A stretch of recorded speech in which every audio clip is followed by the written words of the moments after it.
మంచిది ప్రియులరా, దేవుని వాక్యాన్ని ధ్యానం చేద్దాం. చూడండి, ఆదికాండము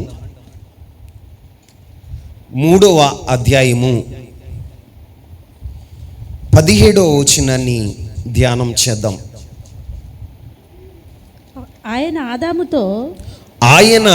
ఆదాముతో నీవు నీ భార్య మాట విని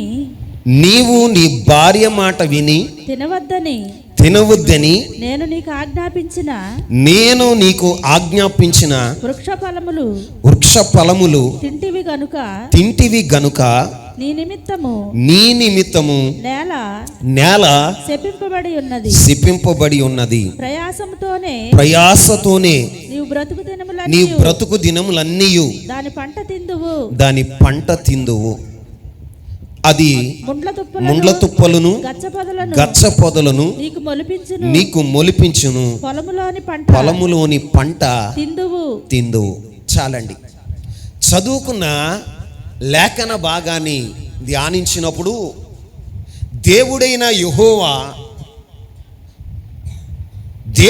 యెహోవా తన కుమారుడైన ఆదాముతో మాట్లాడుతున్నాడు. ఎవరితో? ఆదాముతో మాట్లాడుతున్నాడు. ఏమని మాట్లాడుతున్నాడయ్య అంటే, ఆయన ఆదాముతో నీవు నీ భార్య మాట విని తినవద్దని నేను నీకు ఆజ్ఞాపించిన వృక్ష ఫలములు తింటివి గనుక నీ నిమిత్తము నేల శపించబడింది. చాలండి. అందరూ నా వైపు చూడండి. ప్రభు ఆదాముతో మాట్లాడుతున్నాడు. ఏమని మాట్లాడుతున్నాడు అంటే, ఇదిగో నీకు నేను తినొద్దని ఆజ్ఞాపించిన వృక్ష ఫలాలు నీవు నీ భార్య మాట విని నీవు తిన్నావు, నీ వలన నేల శపించబడింది. ఏమైంది? నేల శపించబడింది అని దేవుడైన యెహోవా ఆదాముతో మాట్లాడుతున్నాడు.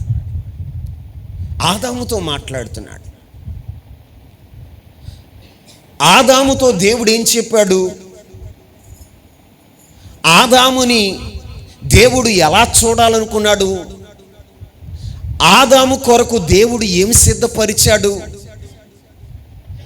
ఆదాము యొక్క జీవితం, అవ్వ ఆదాముల యొక్క జీవితం, దేవుని పోలికగా పుట్టిన అవ్వ ఆదాముల యొక్క జీవితం సంతోషదాయకంగా ఉండాలని, వారి జీవితం ఆనందభరితంగా ఉండాలని, వారు సుఖ సౌఖ్యములతో వర్ధిల్లాలని, వారి జీవితం ఆహ్లాదకరంగా ఉండాలని దేవుడే అవ్వ ఆదాముల కొరకు సృష్టి ఆరంభములోనే వారి కొరకు ఒక తోటను సిద్ధపరిచాడు. ఏం సిద్ధపరిచాడు చెప్పాలి? తోటను సిద్ధపరిచాడు.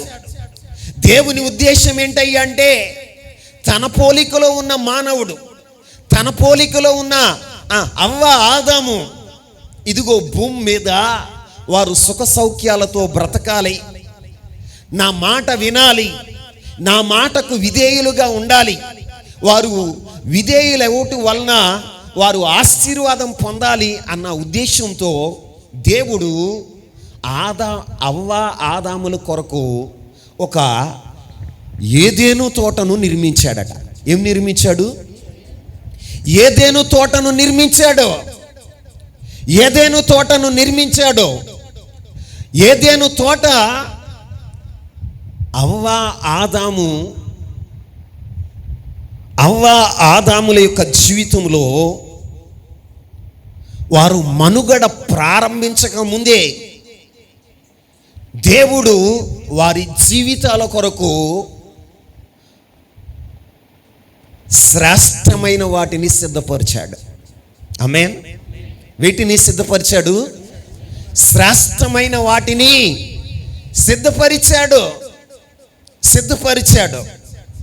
సిద్ధపరిచి దేవుడు ఏం చెప్పాడు? ఒక మాట చదువుదాం. ఆదికాండము 2వ అధ్యాయము 15, 16, 17 వచనాలు చూద్దాం. మరియు దేవుడైన యెహోవా నరుని తీసుకొని ఏదెను తోటను సేద్యపరచుటకును దానిని కాచుటకును దానిలో ఉంచెను. మరియు దేవుడైన యెహోవా ఈ తోటలోనున్న ప్రతి వృక్ష ఫలములను నీవు నిరభ్యంతరముగా తినవచ్చును. అయితే మంచి చెడ్డలు తెలివినిచ్చు వృక్ష ఫలములను తినకూడదు. నీవు వాటిని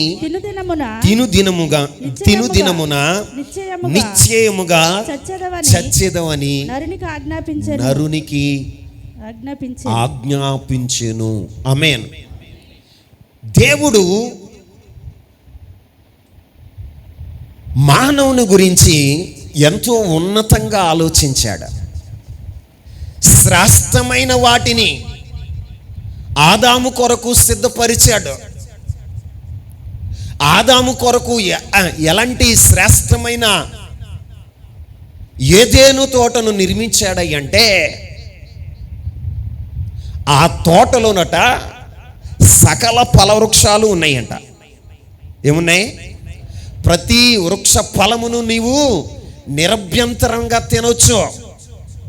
అంటే శ్రేష్టమైన ఫలవృక్షాలను దేవుడు ఆ తోటలో నాటాడు.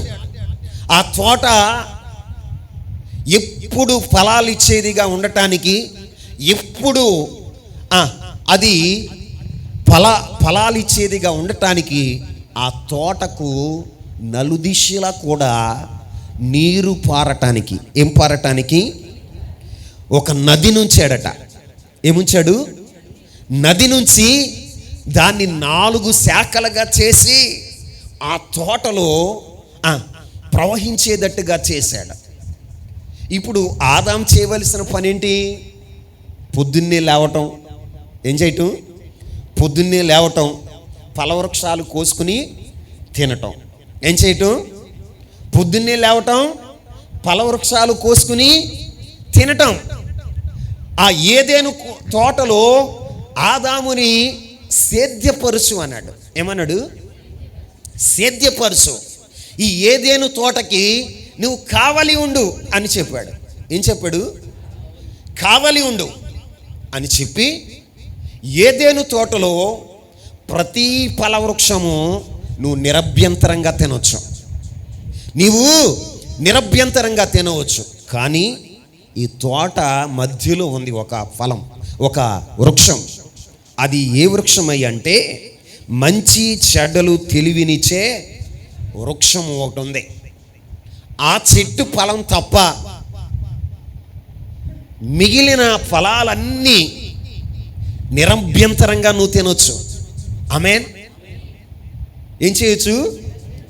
నిరభ్యంతరంగా తినొచ్చు అని దేవుడు ఒక తోటలోనే ఆదామును అవ్వను పెట్టాడు. ఆమేన్.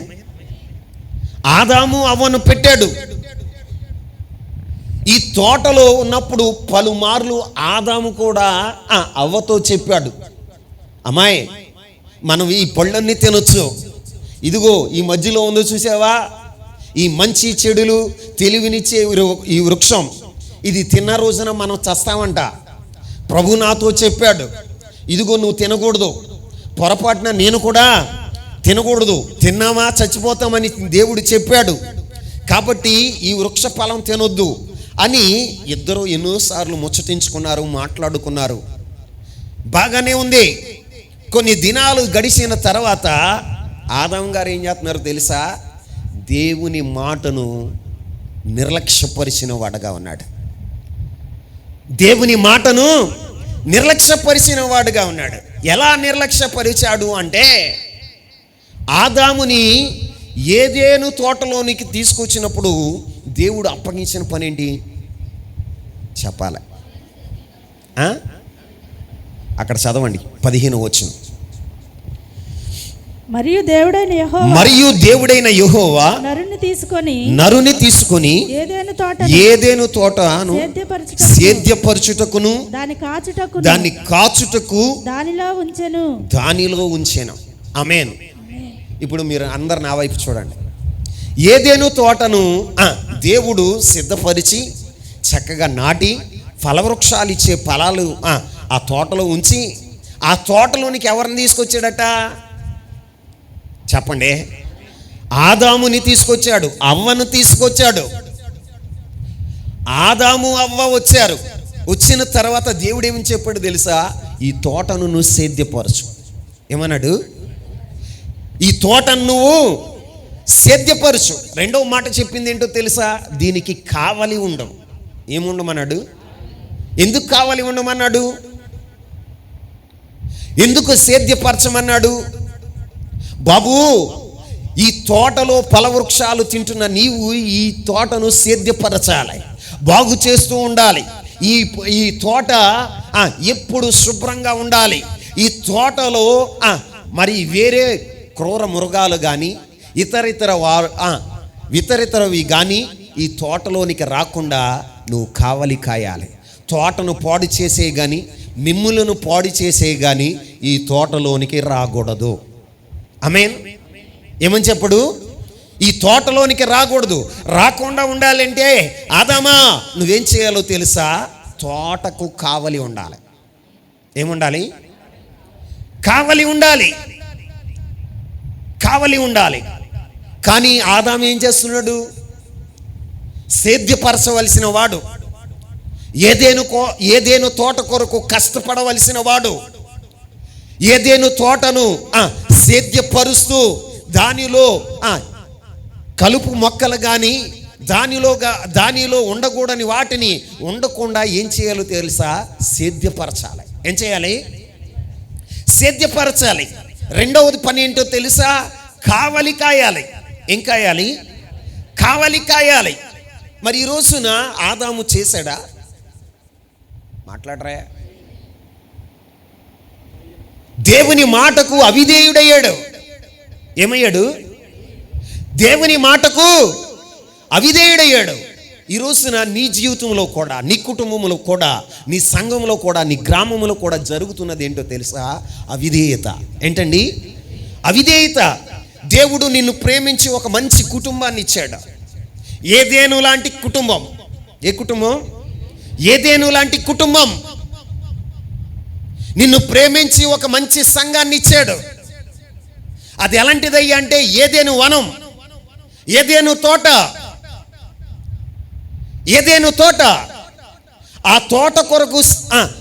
తోట కొరకు కష్టపడవలసిన వాడు, ఆ కుటుంబం కొరకు కష్టపడవలసిన వాడు, ఆ కుటుంబం యొక్క భద్రత క్షేమాన్ని కోరుకోవలసిన వాడు ఏం చేస్తున్నాడో తెలుసా? దేవుని మాటను నిర్లక్ష్యంగా ఉన్నాడు. ఎలా ఉన్నాడు? నువ్వు చేసేది కూడా అదే. దేవుడు నిన్ను ప్రేమించి ఓ మంచి కుటుంబాన్ని ఇచ్చాడు, మంచి భార్యని ఇచ్చాడు, మంచి భర్తనిచ్చాడు, మంచి పిల్లలను, ఆశీర్వాదకరమైన పిల్లలను ఇచ్చాడు.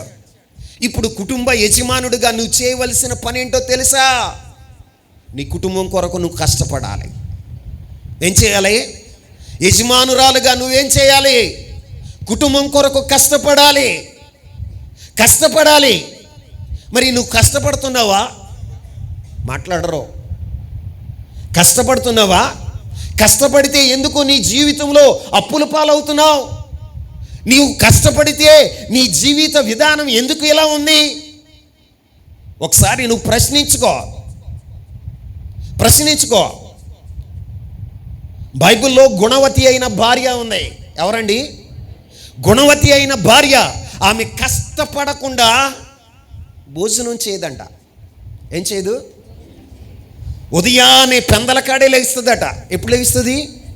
పెందల కాడే లేచి పనంతా చూసుకుని పనివారికి పని అప్పగించి ఇంటి దగ్గర కూర్చున్నప్పుడు ఏం చేసేదో తెలుసా? తన ఇంటి వారి కోసం నూలు వస్త్రాలు తయారు చేసేదట. ఏ వస్త్రాలు చెప్పండి? నూలు వస్త్రాలు తయారు చేసి వాటిని అమ్మి వచ్చిన వాటితో ఒక తోటను కొని కుటుంబాన్ని అభివృద్ధి పరిచేదట. వింటున్నారా? మరి మీరేం చేస్తున్నారు?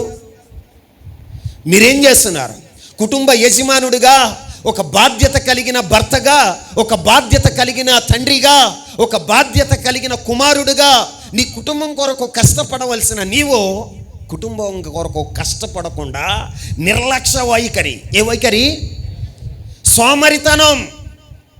సోమరితనం. ఈ రోజున దేవుని పిల్లలుగా నువ్వేం చేయాలో తెలుసా? నీకు అప్పగించిన దాని కొరకు, కుటుంబమైన సంఘమైన, దైవ సేవకుడిగా నాకు అప్పగించిన పని ఏంటో తెలుసా? ఈ ద్రాక్ష తోటను అప్పగించాడు. సంఘం అనే ద్రాక్ష తోటను నాకు అప్పగించాడు. ఈ ద్రాక్ష తోట కొరకు నేనేం చేయాలి అంటే ప్రతి రాత్రి, ప్రతి దినం దీని కొరకు కష్టపడాలి. ఆమేన్. దీన్ని కాచుకోవాలి. ఏ దుష్టుడు ఈ సంఘము మీద కన్నేయకుండా, ఏ దుష్టుడు ఈ సంఘములో ప్రవేశించకుండా నేనేం చేయాలో తెలుసా? కావలి కాయాలి. ఏం చేయాలి? ఒక కుటుంబ యజమానుడిగా నీ కుటుంబంలోనికి సాతాను రాకుండా, నీ శత్రువులు రాకుండా, దుష్ట మృగాలు రాకుండా, నీ కుటుంబాన్ని పాడు చేయకుండా నీవేం చేయాలి అంటే కావలివాడుగా ఉండాలి. ఎలా ఉండాలి? మరి కావలి కాసే వ్యక్తిగానే ఉన్నావా? గుర్రపెట్టి నిద్రపోయే వ్యక్తిగా ఉన్నావా? చెప్పండి. మీరు ఎలా ఉన్నారు ఈ రోజున? కుటుంబంలో ఒక సాతానుడు ప్రవేశిస్తున్నాడంటే, కుటుంబంలో ఒక శత్రువు ప్రవేశిస్తున్నాడు అంటే, ఒక అపనమ్మకస్తుడు కుటుంబంలో ప్రవేశిస్తున్నాడు అంటే, ఒక దుష్టుడు నీ కుటుంబంలో ప్రవేశించి నీ కుటుంబంలో ఉన్న ఐక్యతను, సంతోషాన్ని, సమాధానాన్ని, సమృద్ధిని పోగొడుతున్నాడంటే, నీ జీవితంలో అనారోగ్యాలకు కారణమవుతున్నాడంటే కారణం ఎవరు? దేవుడా? చెప్పండి. దేవుడేం చెప్పాడు? నీ కుటుంబం కొరకు నువ్వు కావలివాడిగా ఉండు. ఎలా ఉండాలి? కావలివాడిగా ఉండు. నీ కుటుంబం కొరకు కావలిదానిగా నువ్వు పనిచేయాలి. అవునా? గుణవతి అయిన స్త్రీ ఏం చేస్తుంది? తన కుటుంబం కొరకు కష్టపడుతుంది. ఈ రోజున కుటుంబాల్లో ఎలా తయారయ్యారంటే, ఒకరు సంపాదిస్తే నలుగురు కూర్చుని తింటున్నారు. మన భారతదేశం యొక్క దరిద్రం ఏంటయ్యా అంటే, కష్టపడేది తక్కువ, సోమర్తనంగా తిరిగేది ఎక్కువ. అన్ని దేశాలు డెవలప్ అవటానికి కారణం ఏంటయ్యా అంటే, అన్ని దేశాల్లో 15 సంవత్సరాల వయసు రాగానే ఎవరికారు వ్యక్తిగతంగా వారు జీవితాన్ని ఎలా జీవించాలో నేర్చుకుంటారు. ఎలా సంపాదించాలో వారు రాబడిని సంపాదించేవారుగా ఉంటారు. కానీ 40 సంవత్సరాలు వచ్చిన ఈడు అమ్మ బాబుల మీదే ఆధారపడి ఉంటాడు. మా నాన్న సంపాదిస్తున్నాడుగా, మా అమ్మ సంపాదిస్తుందిగా, మా అమ్మ ఉద్యోగం చేస్తుంది, నేను తాగి తందనాలాడతా. బాధ్యత లేని జీవితాలు. ఇక్కడ దేవుడు ఏమి చెప్పాడు తెలుసా? అవ్వ ఆదంతో చెప్పిన మాట ఏంటి అంటే, ఈ యొక్క ఏదెను తోటను మీరు సేద్యపరుచుచు దీనికి కావలి ఉండండి. ఏముండమన్నాడు? చెప్పాలి. మరి నువ్వు కావలి ఉన్నావా? నీ బిడ్డల విషయమై నువ్వు కావలి కాసే తల్లిగా ఉన్నావా?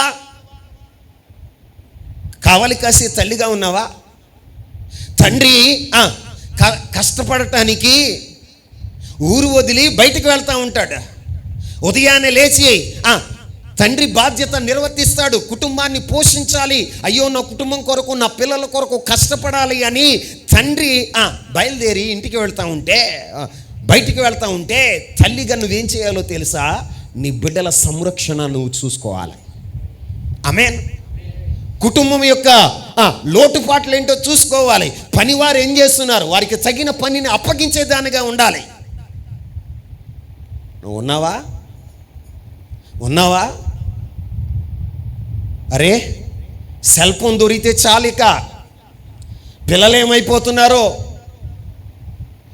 ఏమైపోతున్నారో, ఎవరితో మాట్లాడుతున్నారో, ఎవరితో స్నేహం చేస్తున్నారో, వారి యొక్క భవిష్యత్తు ఏమవుతుందో అన్న సంగతి నీకు లేదు. నువ్వే సోకులు చేసుకుంటావు. అరే, పిల్లలు ఎంత వాళ్ళ వయసు ఎంత? యవ్వన దశలో వారు అడిగిపెట్టారు.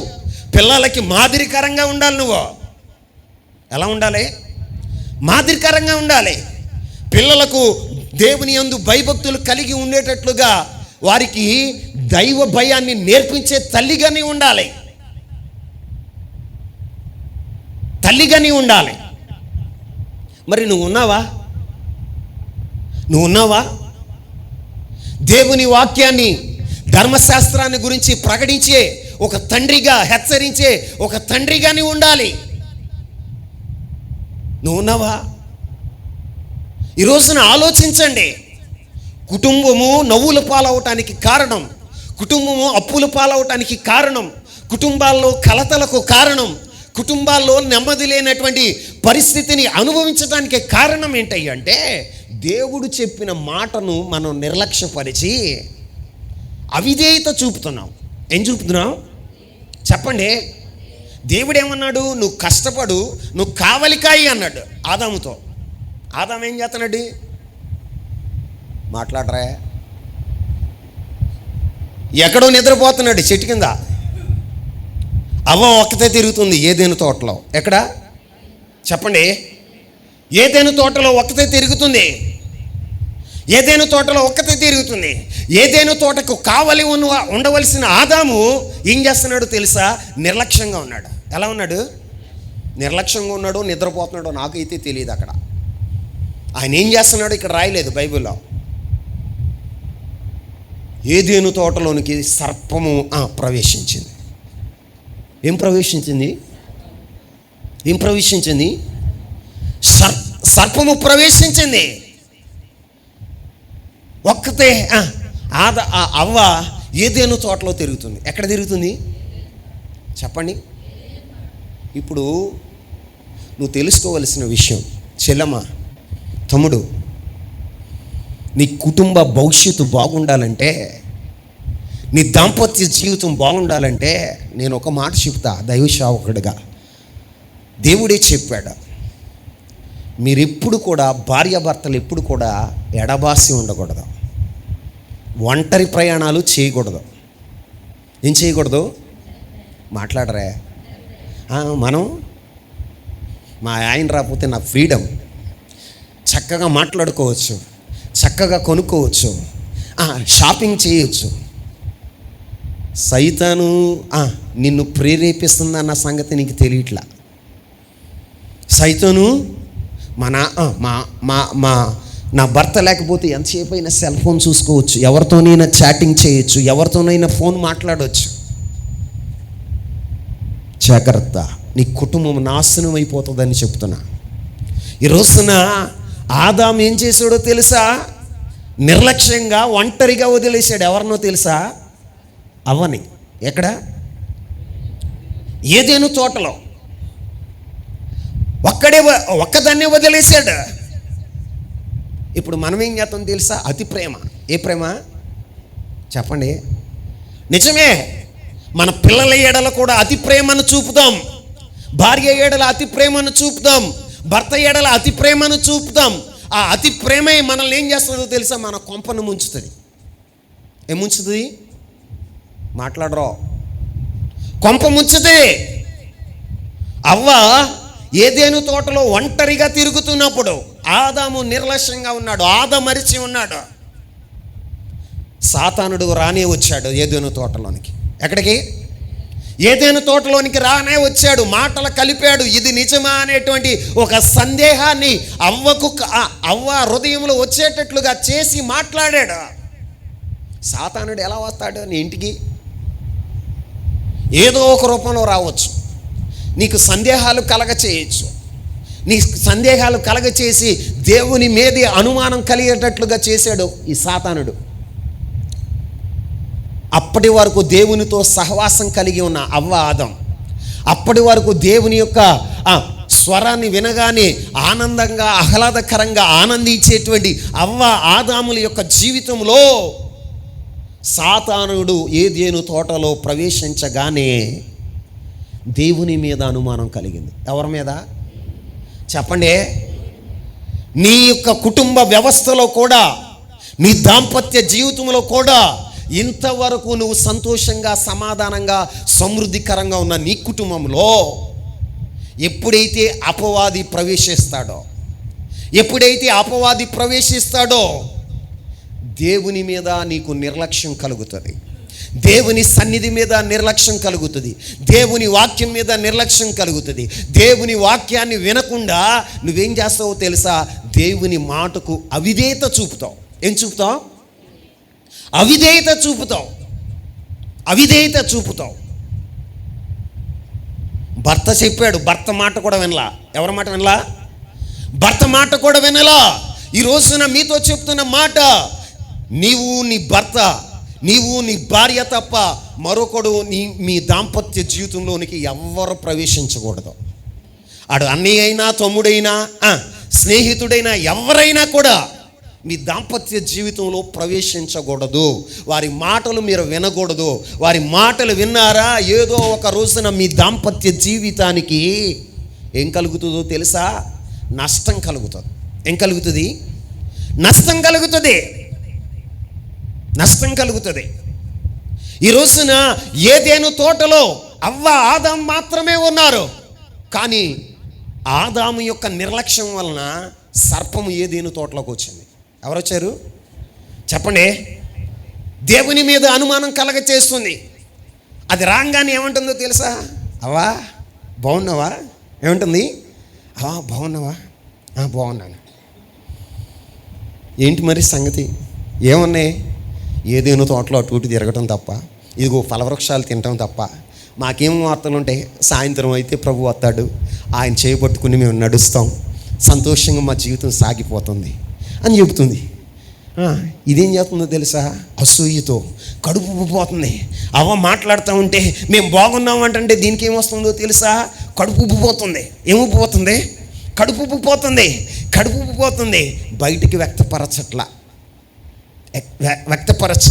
ఈ రోజున నీ జీవితంలో కూడా, నీ స్నేహంలో కూడా, నీ దాంపత్య జీవితంలో కూడా, నీ సంసారంలో నిప్పులు పోసేవాళ్ళు కూడా ఎలా ఉంటారయ్యా అంటే, నీ బాగు కోరుకున్న వారిలాగానే, నీ సంతోషాన్ని కోరుకున్న వాళ్ళలాగానే. బుజ్జి, ఇది నీకు తెలుసా? ఇది నిజమా అంది. ఏమంది?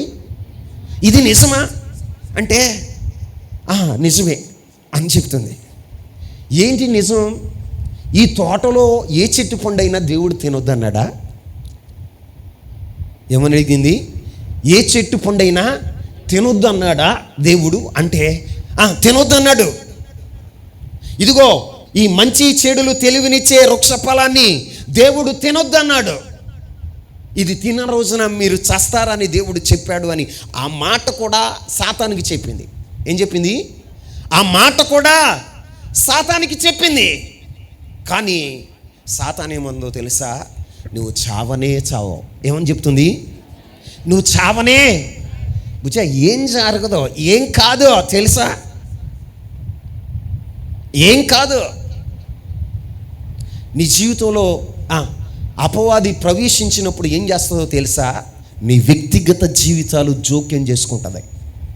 నేను చెప్పే మాట ఏంటి అంటే, స్నేహితుడుగానే ఉండాలి. ఆమెన్ చెప్పండి. నీ బంధువులాగానే ఉండాలి.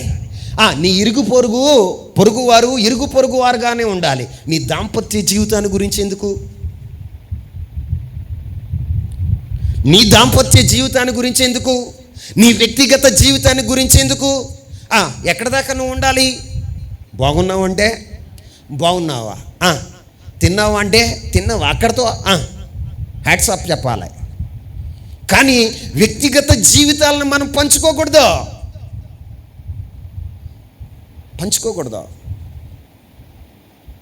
వాడు ఆత్మీయుడా, శరీర సంబంధ, లోక సంబంధ, సాతానా, నీకు ఎలా తెలుస్తుంది అంటే, ఒకడు నీకు కీడు చేస్తున్నాడు అంటే మొట్టమొదటిగా నీ యొక్క మేలు కోరిన వాడుగా, మేలు కోరిన దానిగా నీ వ్యక్తిగత జీవితాల్లో జోక్యం చేసుకుంటాడా? వీటిలో నువ్వు గ్రహించాలి, వీడు సైతానని. ఏమని చెప్పండి? ఈమె సాతాను అని నువ్వు గ్రహించాలి. గ్రహించకపోయావా నీకు నష్టం కలుగుతుంది. ఏం కలుగుతుంది? నష్టం కలుగుతుంది. ఆదాముతో అవ్వతో మాట్లాడుతుంది, ఏమై అవ్వతో మాట్లాడుతుంది. తినొద్దన్న పండు తినొద్దు అని చెప్పాడు అని చెప్తే, నువ్వు తింటే భుజ చచ్చిపోవు, నువ్వు ఎలా మారిపోతావు తెలుసా? దేవతలాగా మారిపోతావు. ఎలా మారిపోతావు? దేవతలాగా మారిపోతావు అని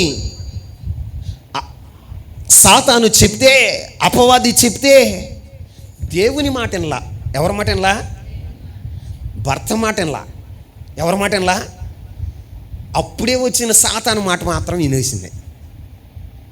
ఈ రోజున కొంతమంది దాంపత్య జీవితంలో 20 సంవత్సరాలుగా కాపురం చేశారు. ఎన్ని సంవత్సరాలు? 10 సంవత్సరాలుగా కాపురం చేశారు. 10 సంవత్సరాలుగా కాపురం చేసిన నీ భర్త మాట, నీ భార్య మాట నువ్వు వినవు. కానీ ఇప్పుడే వచ్చిన నిన్నగాక మొన్న కలిసినోడు మాట మాత్రం నమ్మేసి నువ్వేం చేస్తావో తెలుసా? భర్తకు అన్యాయం చేస్తావు, భార్యకు అన్యాయం చేస్తావు. ఈ రోజున నీ జీవితంలో జరిగేదేంటి గుర్తిస్తున్నావా?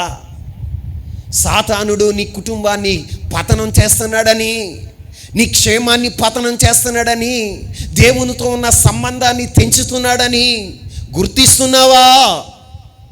గుర్తిస్తున్నావా? గుర్తిస్తున్నావా? అవ్వ గుర్తించలేకపోయింది. తినొద్దన్న పండు తినేసింది. ఏం చేసింది? తినొద్దన్న పండు తినేసింది. అప్పుడు వరకు ఆ తోటలో ఉన్న రమ్యమైన చెట్లన్నిటిని చూసింది, పళ్ళన్నీ తినది. తనకు మాత్రం ఆ పండు సాతాను చెప్పిన తర్వాత ఆ పండు కనులకు రమ్యంగా కనపడిందంట. ఎట్లా కనపడింది? అప్పుడుదా చూడలేదా? కళ్ళేమన్నా పోయినాయా? మాట్లాడవే.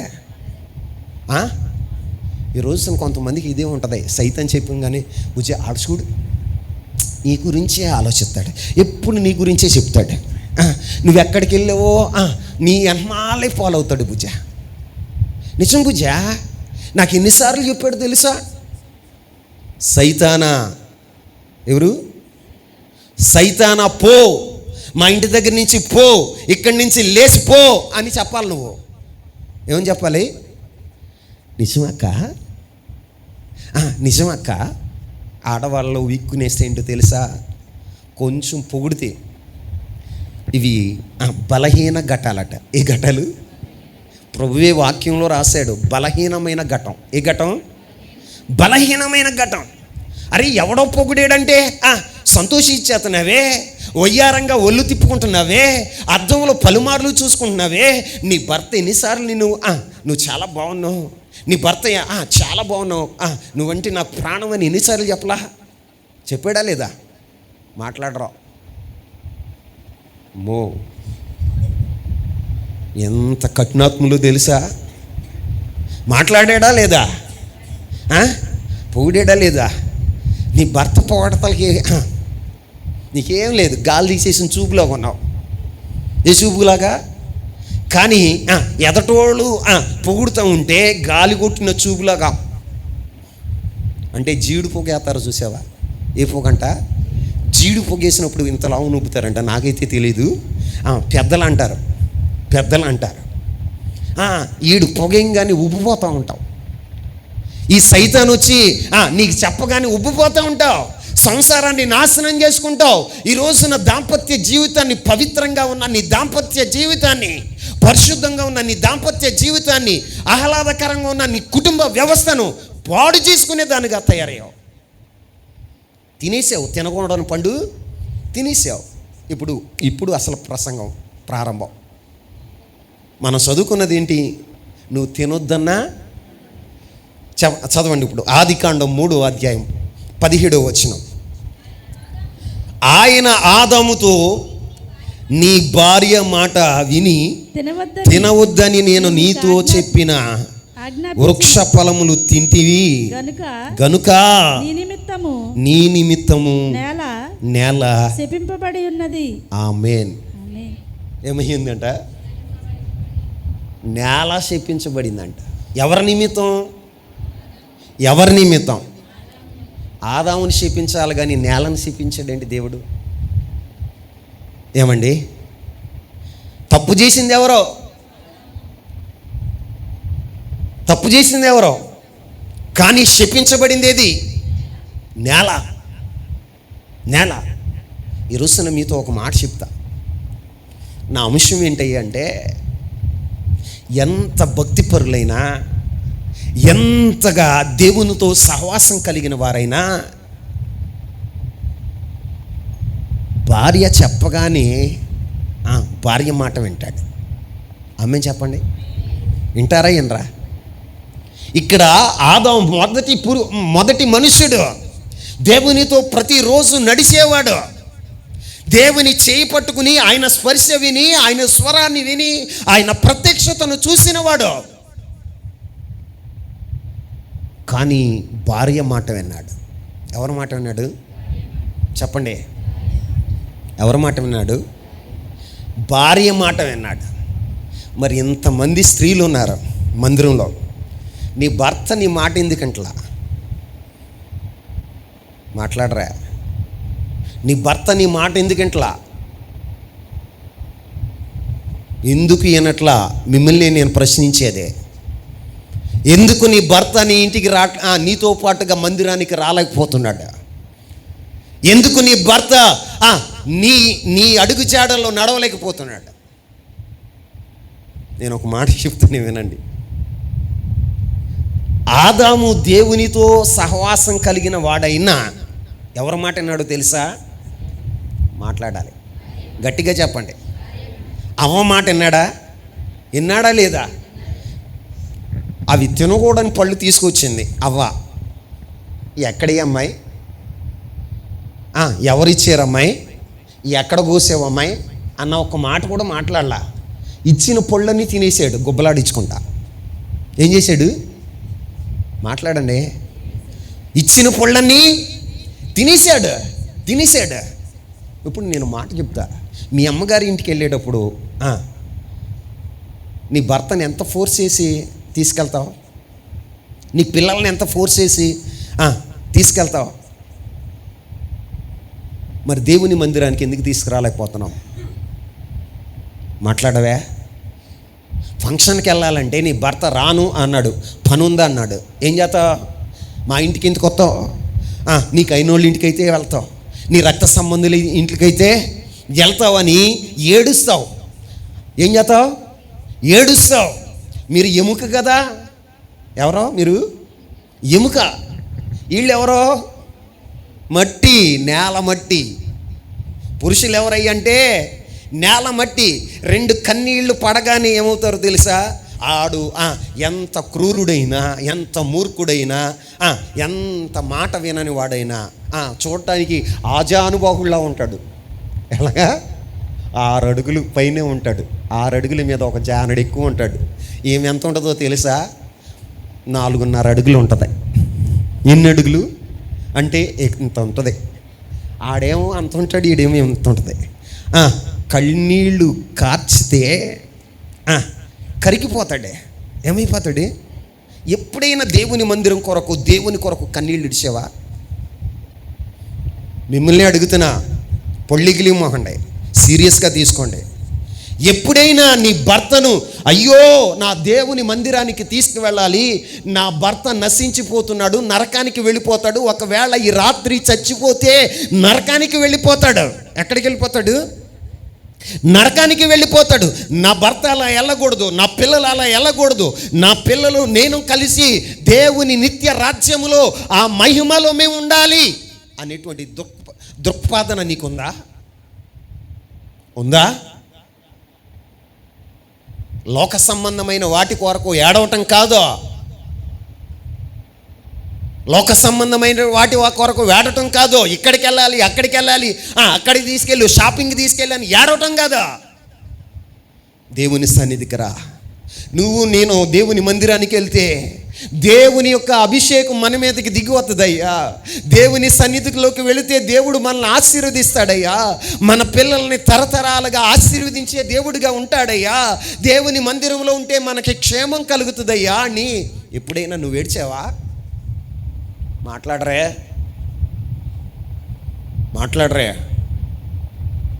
విశ్వాసులకు తండ్రి అయిన అబ్రహాం ఎవరో? విశ్వాసులకు తండ్రి అయిన అబ్రహాం. ఆయన జీవితాన్ని ధ్యానం చేశాను. ఈరోజు ఆదికాండము 3 అధ్యాయాలు నేను ధ్యానం చేశాను. నా యొక్క అనుదిన వాక్యము మరలా నేను ఆ బైబిల్ ప్రారంభించినప్పుడు ఈ 3 అధ్యాయాలు ఈరోజు నేను ధ్యానం చేశాను. ఆ అధ్యాయాన్ని ధ్యానం చేస్తూ ఉండేసరికి ఇక్కడ 17వ వచనం, 3వ అధ్యాయం 17వ వచనం వరకు వచ్చేసరికి నాకు సందేహం వచ్చింది. ఇక్కడ ఏమని రాయబడి ఉంది? ఆయన ఆదాముతో నీ భార్య చెప్పిన మాట నువ్వు విన్నావు. ఏమన్నావు చెప్పాలండి? ఆదాముతో నీవు నీ భార్య మాట విని తినవద్దని నేను నీకు ఆజ్ఞాపించిన వృక్ష ఫలములు తింటివి గనుక ఏం చేసావు? అక్కడ ఆగిపోయింది నా మైండ్. నిజంగా దేవునితో సహవాసం కలిగిన వాడు, దేవుని స్వరాన్ని వింటూ ఉన్నవాడు, ప్రతిరోజు దేవుని చేపట్టి నడిచినవాడు ఆదాము తన భార్య మాట విన్నాడు. దేవుని మాట వినలా, ఎవరి మాట వినలా? మాట్లాడరే. నేను ఆలోచన చేసే సంఘంలో ఇప్పుడు స్త్రీలు ఏమంటున్నారు ఎక్కువ మంది, అసలు పురుషులు ఏమైపోతున్నారు అంటే మరి వీళ్ళ మాట వింటలేదంటావా? సందేహం వచ్చింది నాకు. ఏమొచ్చింది? మాట్లాడండి. మీరు నాశనం చేయాలన్నా మీరే, బాగు చేయాలన్నా మీరే. ఆమేనండి.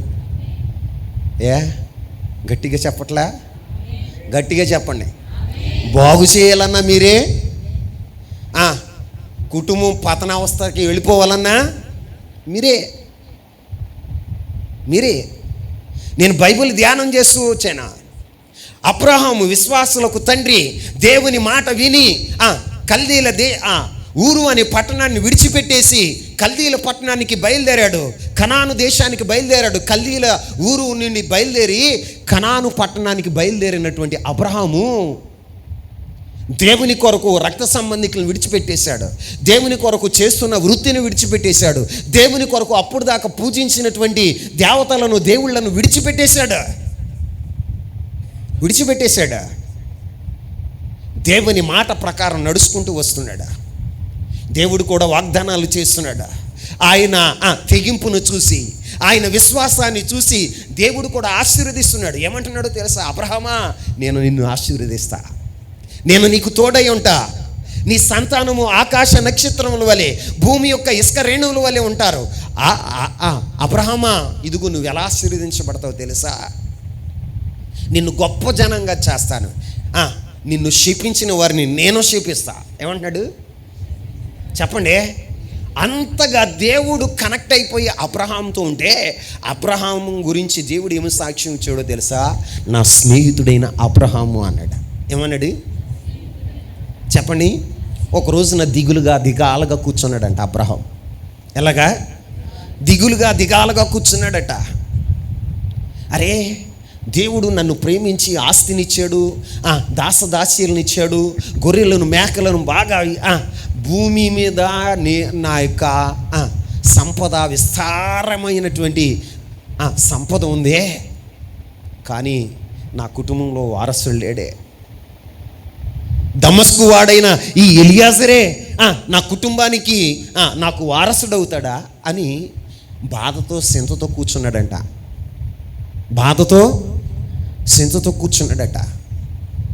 దేవుడు అప్పుడు అబ్రహాముకి ప్రత్యక్షమయ్యాడు. దేవుని వాక్కు వినపడుతుంది. అబ్రహమా, ఏమంటుంది? అబ్రహమా అని పిలిస్తే, ప్రభువా, చిత్తం ప్రభువా అంటున్నాడు. నీ బహుమానాన్ని నేను అధికం చేస్తా. ఏమంటున్నాడు? నీ బహుమానాన్ని చెప్పండి అందరూ, కొద్ది గట్టిగా చెప్పండి. ఏం చేస్తానన్నాడు? నీ బహుమానాన్ని అధికం చేస్తాను, నీ బహుమానాన్ని అధికం చేస్తానంటే అబ్రహాం అంటున్నాడు దేవుని వైపు చూసి, అయ్యా నువ్వు ఎంత ఇస్తే ఏం ప్రయోజనం అయ్యా, నాకు వారసుడు లేడు కదయ్యా. ఇదిగో దమస్కు వాడైన ఈ ఎలియాజరే, నా పనివాడైన, నా పెద్ద దాసుడైన ఈ ఎలియాజరే నాకు వారసుడా, అదన్నా చెప్పు అని దిగాలుగా దేవునితో చెప్తున్నాడు. దేవుడు ఏమని చెప్తున్నాడు చూడండి. ఆదికాండం 15వ అధ్యాయం 4వ వచనాన్ని చదువుదాం. ఆదికాండం 15వ అధ్యాయం 4వ వచనం.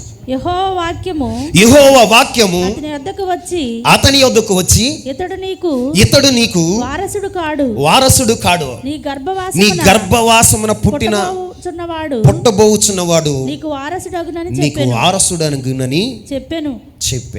ఇప్పుడు దేవుడు ఏమని చెప్తున్నాడు? అబ్రహమా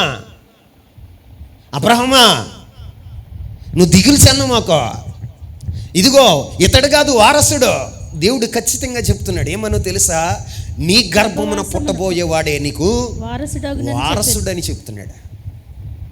ఓకే ప్రభా ఏమన్నాడు అక్కడ? ఏమంటున్నాడు? ఇటు చూడండి. ఓకే ప్రభా, అలాగే ప్రభా అని దేవుని యందు విశ్వాసం ఉంచాడంట. ఆ అధ్యాయంలో ఏమని రాశాడో తెలుసా? దేవుని యందు విశ్వాసం ఉంచాను, అది నీతిగా ఎంచబడినని రాశాడు.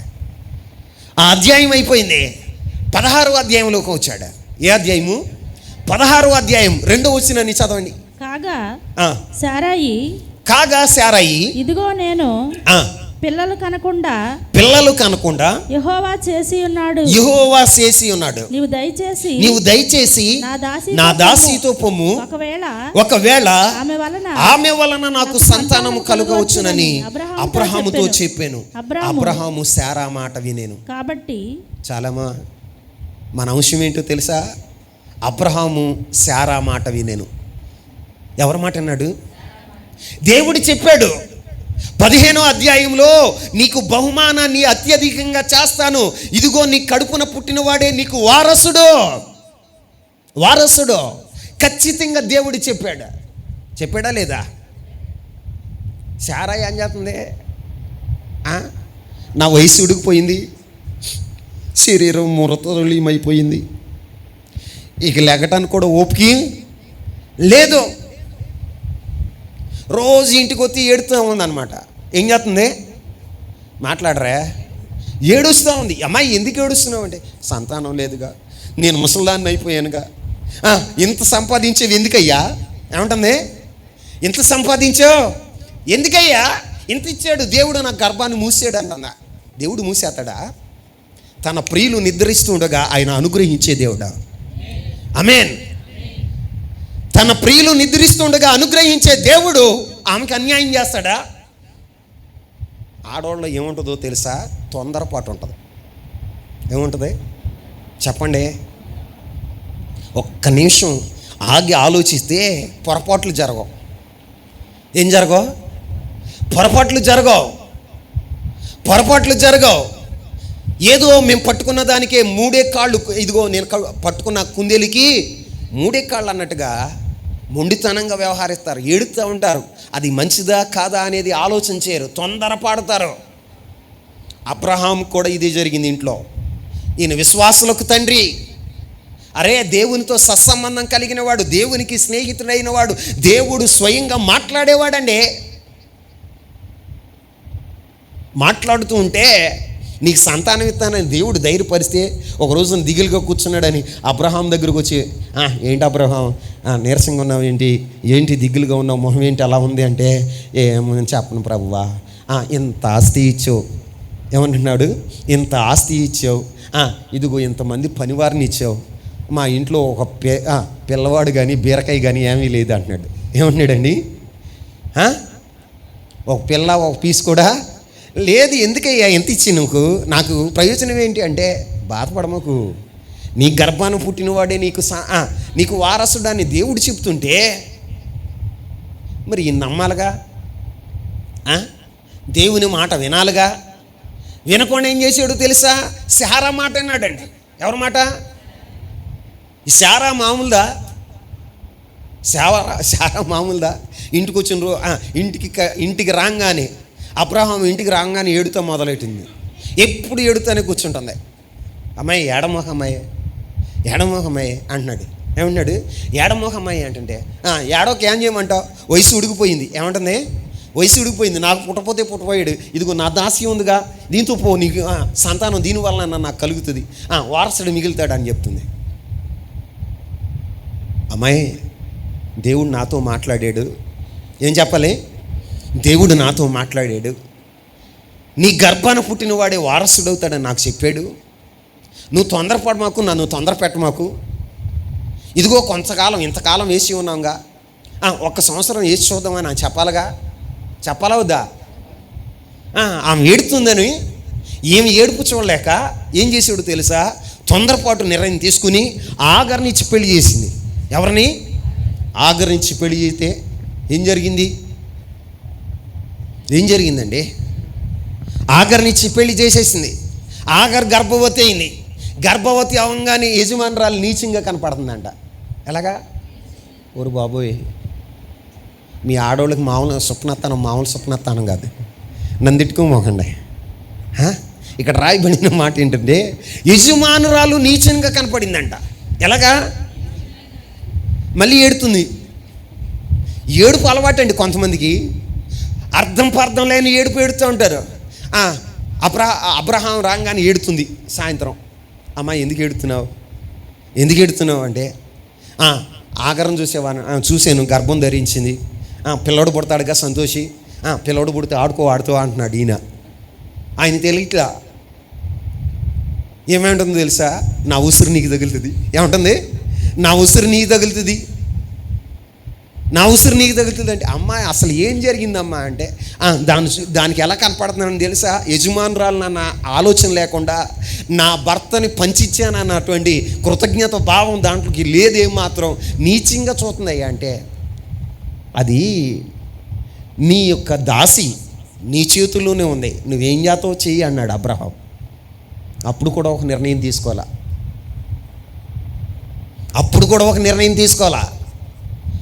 ఆగర్ని శ్రమ పెట్టిందంట. ఏం పెట్టింది? ఆగర్ని శ్రమ పెడితే ఇంట్లో నుంచి పారిపోతుంది ఆగరిక. అమ్మో ఏమంతో మనం పడలేమని ఇంట్లో నుంచి పారిపోతుంటే మధ్యలో నీటి బొగ్గ దగ్గర దేవుడు ప్రత్యక్షమై చెప్తున్నాడు, ఆగరు నీ యజమానురాలి దగ్గరికి వెళ్ళు, నువ్వు పారిపోమాకు, అటు ఇటు పారిపోమాకు, నీకు ఒక బిడ్డ పుడతాడు, అతడు ఇస్మాయేలు అంటే నీ మొర వినేవాడు. ఆమేన్. ఏంటి? దేవుడు వినువాడు. ఇస్మాయేలు అంటే అర్థం ఏంటంటే దేవుడు వినువాడు అని చెప్పి మరలా ఆగర్ని వెనక్కి పంపించింది. ఆగర్కి సంతానం కలిగింది. ఏం కలిగింది? సంతానం కలిగింది. ఎలాంటి సంతానమో తెలుసా? ఒక్క మాట చదవాలి, ఇది 12వ వచనం చదవండి. అతడు అడవి గాడిద వంటి మనుషుడు, అతడు చెయ్యి అందరి చేతులు అతనికి విరోధముగా ఉండును. ఎలాంటి ఇతను? అడవి గాడిద అంట. ఏ గాడిద? అడవి గాడిద గురించి మీరు బైబిల్లో ధ్యానం చేయండి. అది స్వేచ్ఛగా తిరిగాడేది. అది కామాంధురాలు. ఆ అడవి గాడిద కామంతో నింపబడింది. అది స్వేచ్ఛగా తిరుగుతుంది. దాన్ని అదుపు చేసేవాడు ఉండడు. ఇప్పుడు ఆగర్కిని అబ్రహాముకి పుట్టిన వారు ఎవరో తెలుసా? ఇస్మాయేలీలు. ఎవరో? వారు ఎలా ఉంటారో తెలుసా?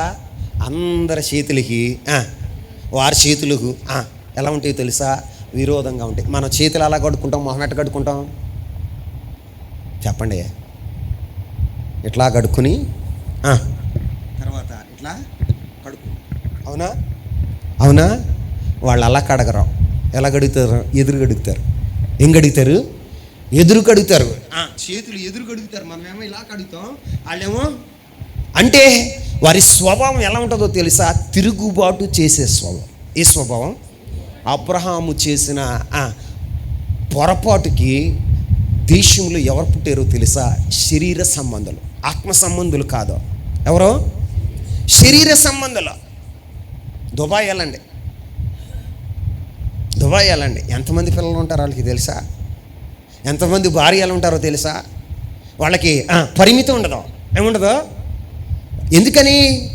వాళ్ళ శరీర సంబంధులు అందరికీ విరోధంగా ఉంటారు. వాళ్ళు ఎలా ఉంటారు? వారి ఆలోచనలన్నీ.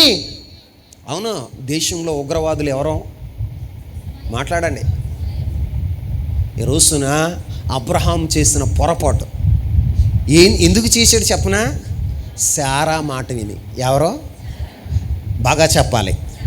శారా మాట విని ఉగ్రవాదులకు జన్మనిచ్చాడు అబ్రహాము. ఎవరికి? మరి మీ మాట ఎందుకు వినట్లేదని నా ప్రశ్న. అర్థమవుతుందా నేను చెప్పేది?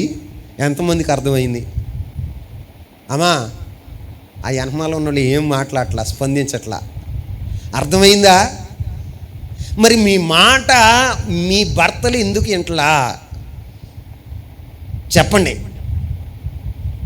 అయ్యా ఎందుకు వింటలేదమ్మా? ఎందుకు వింటలా? మీలో ఎక్కడో లోపం ఉంది. ఉందా లేదా? మాట్లాడరే. మొదటి ఆదాము తన భార్య అయిన అవ్వ మాట విన్నాడా లేదా? విన్నాడు. దేవుడు తినొద్దన్న పండు తిని శాపగ్రస్తుడు అయిపోయాడు. ఏమైపోయాడు?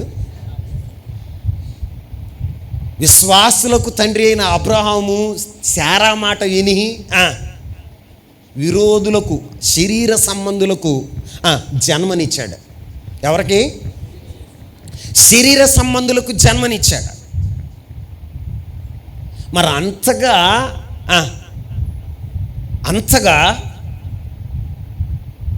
భర్తలు తమ భార్యల మాట వింటే ఈ రోజున మరి మీ భర్తలు ఎందుకు వినట్లేదు అని నా ప్రశ్న. తమ్ముడా, నిన్ను ప్రశ్నించేది ఏంటో తెలుసా? నీ భార్య మాట విని దేవుని ఆజ్ఞలను తిరస్కరిస్తున్నావేమో జ్ఞాపకం చేసుకో. దేవుని ఆజ్ఞలకు వ్యతిరేకంగా నడుస్తున్నావు అంటే నీ భార్యకి ఏం పట్టిందో తెలుసా? దెయ్యం పట్టింది. ఏం పట్టింది? అవ్వ ఆదాముని ఎందుకు ప్రేరేపించిందో తెలుసా? అవ్వ సాతాను మాటలంది. ఎవరు మాటలందే చెప్పండి. ఈ రోజున కొంతమంది భార్యలు ఉంటారు, మీరందరూ మంచోళ్ళేని అనుకుంటున్నాను నేను. కొంతమంది భార్యలు అంటారు, అయ్యా నువ్వు బాగా అలసిపోయి వస్తున్నావుగా, కుతంత సొక్కేసుకుని రారాదు. ఏం వేసుకురావాలంట? మాట్లాడండి. సొక్కంట. ఏం వేసుకురావాలి? ఈడు సొక్కేసుకొచ్చి ఈడు మొత్తుగా పడుకుంటే ఏం చేసే పని ఏం చేస్తూ ఉంటుంది. ఏం చేస్తూ ఉంటుంది? ఏం చేసే పని ఏం చేస్తూ ఉంటుంది. రే గుర్తించో. నీ భార్య నిన్ను తాగమంటుందంటే అర్థం ఏంటి? అక్రమంగా నడవమంటుందంటే అర్థం ఏంటి? నువ్వు పర్లేదు, ఎట్ట తిరిగి వచ్చినా పర్లేదు అందంటే అర్థం ఏంటి? నేను కూడా తిరుగుతానని. అర్థమవుతుందా?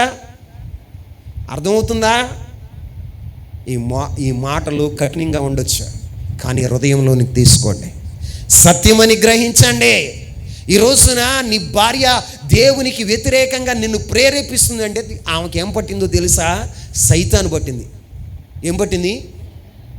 మీరు కూడా అట్టగే ఉంటారు. అయ్యా నువ్వు సినిమా చూస్తూ ఉంటే నేను ప్రార్థనకి వెళ్ళి వస్తాను, నీకు దెయ్యం పట్ల ఏం పట్టింది?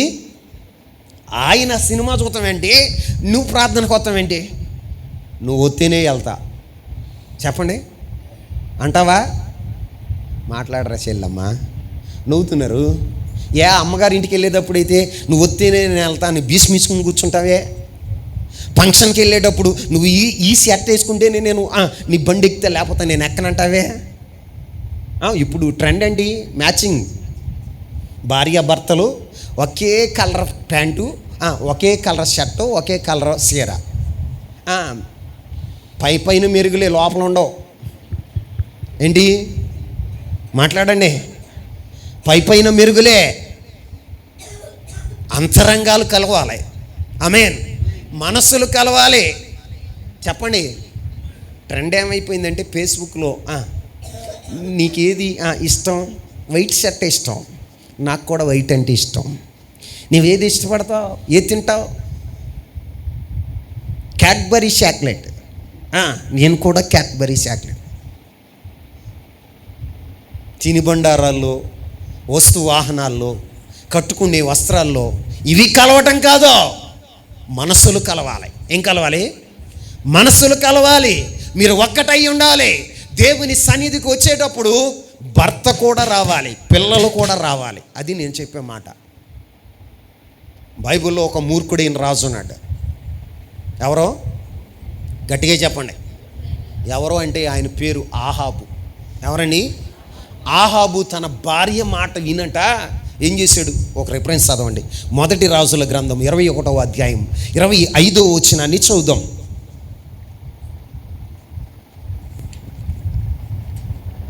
తన భార్య అయిన యెజెబెలు ప్రేరేపణ చేత యెహోవా దృష్టికి కీడు చేయ తన్ను తాను అమ్ముకున్న ఆహాబు వంటి వాడు ఎవడను లేడా. ఇక్కడ ఒక రాజు ఉన్నాడు, అతడి పేరు తెలుసా?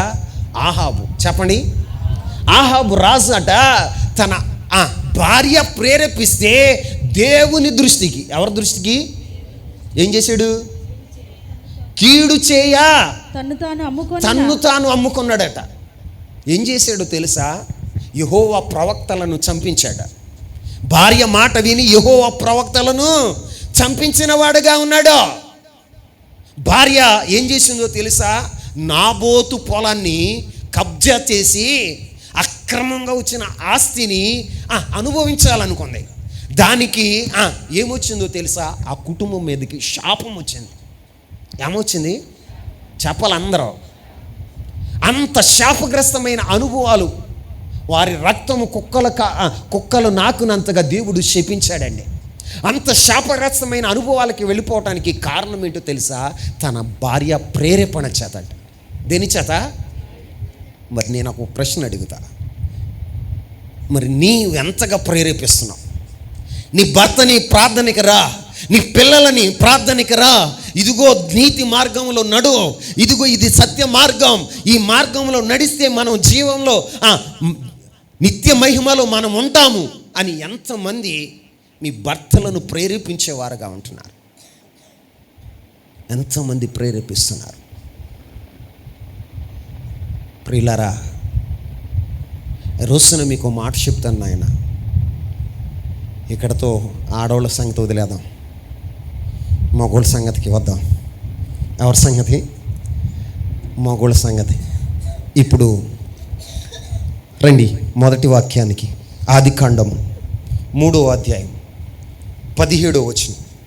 ఆయన ఆదాముతో, నీవు నీ భార్య మాట విని తినవద్దని నేను నీకు ఆజ్ఞాపించిన వృక్షఫలములు తింటివి గనుక నీ నిమిత్తము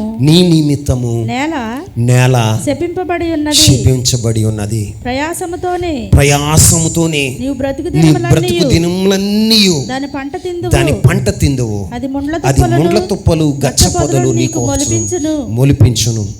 పొలములోని పంట తిందువు. చాలండి.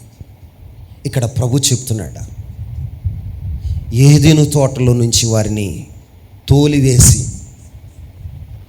ఏదెను తోటలో నుంచి తోలివేశాడు. తోలివేసినప్పుడు ఆదాముతో చెప్తున్నాడు,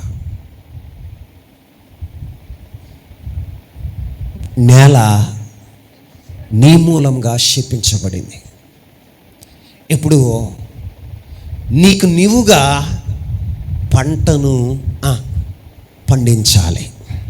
నీకు నీవుగా నేలను సేద్యపరచాలి. నేల ఏమవుతుందో తెలుసా? నేల మీద గచ్చ పొదలు. ఏ పొదలు? అక్కడ రాయబడిన మాట, ముండ్ల తుప్పలను గచ్చ పొదలు మొలిపించింది. ఏం మొలిపించింది? ఈ మాట చదివినప్పుడు నాకు ఏం గుర్తొచ్చిందో తెలుసా? దేవుడు ఒక ఉద్యానవనాన్ని నాటి సకల ఫలవృక్షాలు అందులో పెట్టి ఏదేను తోట, అది ఏ తోట? ఏదేను తోటలో నుంచి బయటికి నెట్టేశాడు, బయటికి తోలేశాడు. నీ కొరకు సిద్ధపరిచింది, నువ్వు అనుభవించాలని, నీవు సుఖ సౌఖ్యంగా ఉండాలని, నీవు ఆహ్లాదకరంగా ఉండాలని, దేవునితో కూడా నిత్య సహవాసం కలిగి ఉండాలని దేవుడు ఈ తోటను నిర్మించాడు. ఎందుకు నిర్మించాడు? నువ్వు పని చేస్తే అలసిపోతావేమో, కష్టపడితే అలసిపోతావేమో, దేవునితో సహవాసం పోతుందేమో అని. దేవుడు ఏం చేశాడో తెలుసా? నువ్వు కష్టపడకుండా, కష్టపడకుండా ఉండటానికి ఆయనే ఒక ఏదేను తోట నాటాడు. ఆమేన్. ఏం నాటాడు? ఏదేను తోట నాటాడు. నిన్ను ప్రేమించిన దేవుడు, నీకు మంచి జీవితాన్ని ఇవ్వాలని ఆయన ఉద్దేశిస్తే నువ్వేం చేస్తున్నావు తెలుసా? నీ సొంత నిర్ణయాల వలన నీ భార్య మాట విని చేయకూడని పని చేసి దేవునికి దూరం అయిపోతున్నావు. ఎవరికి దూరం అయిపోవటం వలన జరిగేది ఏంటో తెలుసా? దేవునికేమో నష్టం జరగల, నీకే నష్టం. ఎవరికి నష్టం? ఏంటి ఆ నష్టం అంటే, దేవుడు నీ కొరకు సిద్ధపరిచిన దానిని, దీన్ని దేవుడు నీ కొరకు నీ కుటుంబం కొరకు సిద్ధపరిచిన దాన్ని అనుభవించకుండా పోతున్నావు. ఏం చేస్తున్నావు? అనుభవించకుండా పోతున్నావు. ఈ రోజున నేల నీ కొరకు శిపించబడింది. నువ్వు కష్టపడి పని చేయాలి. ఏ పని? కష్టపడి పని చేయాలని ప్రభు చెప్తున్నాడు. ఇదిగో ఆ నేల నీకోసం గచ్చ పొదలను ముండ్ల తుప్పలను మొలిపెత్తదట. ఏదేని తోటలో ముండ్ల తుప్పలు ఉన్నాయా? గచ్చ పొదలు ఉన్నాయా? లేవు. ఇప్పుడు వాటిని నువ్వే నరుక్కోవాలి. నేలను సేద్యపరచాలి, నీ చెమట ఒలికించాలి. ఈ రోజున కష్టమైన జీవితం, క్లిష్టమైన పరిస్థితులు మీ కుటుంబాల్లో ఏర్పడటానికి కారణం ఏంటంటే, మీరు దేవుడిచ్చే శ్రేష్టమైన వాటిని కోల్పోతున్నారు. ఎందుకు కోల్పోతున్నారు అంటే, మీ స్వసిత్వం నెరవేరుతుంది మీ జీవితాల్లో. దేవుని ఇష్టం కాదు, దేవుని ఉద్దేశాలు కాదు. ఈ రోజునైనా ఇప్పుడైనా దేవుడు నీ కొరకు సిద్ధపరిచినవి ఎలాంటివో తెలుసా? హెబ్రీయులకు రాసిన పత్రిక 11వ అధ్యాయం 40వ వచనాన్ని చదువుదాం. హెబ్రీయులకు రాసిన పత్రిక 11వ అధ్యాయం 40వ వచనం. వీరందరూ తమ విశ్వాసము ద్వారా సాక్ష్యం పొందిన వారైనను మనము లేకుండా సంపూర్ణులు కాకుండా నిమిత్తము దేవుడు మన కొరకు మరి శ్రేష్టమైన దానిని ముందుగా సిద్ధపరిచెను గనుక. అందరూ చెప్పండి, దేన్ని సిద్ధపరిచాడు? అందరూ చెప్పండి. మరి శ్రేష్టమైన దానిని దేవుడు మన కొరకు. ఎవరి కొరకు? దేవుడు మన కొరకు ముందుగా మరీ శ్రేష్టమైన దాన్ని ముందుగా సిద్ధపరిచెను. నీ కొరకు దేవుడు సిద్ధపరిచింది ఎలాంటిదో తెలుసా? శ్రేష్టమైనది. ఎలాంటిది? శ్రేష్టమైనది. ఆ శ్రేష్టమైన దాన్ని నువ్వు సంపాదించుకోవాలంటే దేవుని చిత్తానికి లోబడాలి. ఎంతదానికో తెలుసో తెలియకో నీ భార్య మాటలు వినో, నీ స్నేహితుల మాటలు వినో, లోకస్తుల మాటలు వినో, గ్రామస్తుల మాటలు వినో, ఎవరి మాటలో విన్నావు, లేకపోతే సాతాను మాటలు వినో దేవుని చిత్తానికి ప్రతికూలంగా అడుగులు వేశావు. ఈ రోజైనా నీ మనసు మార్చుకుని దేవుని చిత్తానుసారంగా నడవటానికి నువ్వు తీర్మానం చేసుకుందువుగాక. ఆయన నీ కొరకు సిద్ధపరిచినవి ఎలాంటివో తెలుసా? శ్రేష్టమైనవి. ముందుగానే సిద్ధపరిచాడట. ఎప్పుడు? అమ్మా, నువ్వు వెళ్ళినాక సిద్ధపరచడు, నువ్వు పుట్టినాక సిద్ధపరచడు, నువ్వు పెరుగుతున్నప్పుడు ఆయన సిద్ధపరచడు. నీ జీవితానికి కావలసినవన్నీ ఆయనకి తెలుసు. మొదటిగానే ఆయన సిద్ధపరిచి ఉంచాడు. అవి ఎలాంటివో తెలుసా? శ్రేష్టమైనవి. అవి శ్రేష్టమైనవి. నువ్వు వాటిని చూడాలనుకుంటున్నావా? మాట్లాడరా. ఎంతమందికి ఆశ ఉంది? ఆశ ఉన్న వాళ్ళందరూ చేతులైతే దేవుని స్తోత్రాలు చెల్లించండి. నిజంగా ఆశ ఉందా? దేవుడు నీ కొరకు సిద్ధపరిచినవి చూడాలని ఆశ ఉందా? నిజంగా? మరి సంతోషం ఏది? నిజంగా నువ్వు చూడాలని ఆశ నీకుంటే నువ్వేం చేయాలో తెలుసా? దేవుని చిత్తానుసారంగా నడుస్తూ నువ్వు దేవుని ఆత్మను పొందుకునేవాడగా ఉండాలి. ఏం పొందుకోవాలి? దేవుని ఆత్మను పొందుకుంటే దేవుడు ఏం చేస్తాడో తెలుసా? ఒకసారి ఈ మాట చదువుకుని వాక్యాన్ని ముగించుకుందాం. కొరింథీయులకు రాసిన మొదటి పత్రిక 2వ అధ్యాయం 9వ వచనం నుంచి 2వ అధ్యాయం 9వ వచనం నుంచి చదువుదాం. ఇందును గూర్చి దేవుడు తన్ను ప్రేమించు వారి కొరకు ఏమి సిద్ధపరిచెనో అవి కంటికి కనపడలేదు, చెవికి వినబడలేదు, మనుషుల హృదయమునకు గోచరము కాలేదు అని వ్రాయబడి ఉన్నది. మనకైతే దేవుడు వాటిని తన ఆత్మ వలన బయలుపరిచి ఉన్నాడు. ఆ ఆత్మ అన్నిటినీ దేవుని మర్మములను కూడా పరిశోధించుచున్నాడు. ఆమేన్ చెప్పండి. ఈ రోజున నువ్వు నిజంగా దేవుని ప్రేమిస్తే, దేవుని ప్రేమించే వారికి దేవుడు సిద్ధపరిచినవి లోకస్తులైన వారికి కంటికి కనపడవు, చెవికి వినపడవు, హృదయానికి గోచరం కాదు. పౌలు అపోస్తలుడు అంటాడు, మనకైతే ఏమంటున్నాడండి, మనకైతే దేవుడు వాటిని తన ఆత్మ ద్వారా బయలుపరిచి ఉన్నాడు. ఆమె చెప్పండి. దేని చేత? తన ఆత్మ చేత బయలుపరిచి ఉన్నాడు. నీ కొరకు దేవుడు సిద్ధపరిచినవన్నీ నువ్వు చూడాలంటే దేవుని ఆత్మతో నువ్వు నింపబడదువుగాక.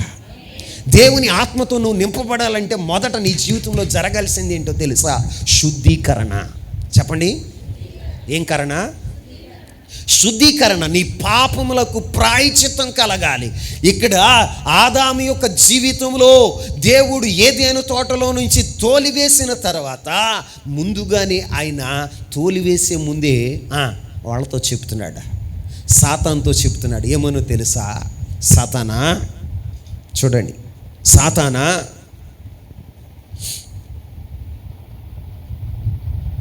పద్నాలుగో వచనం.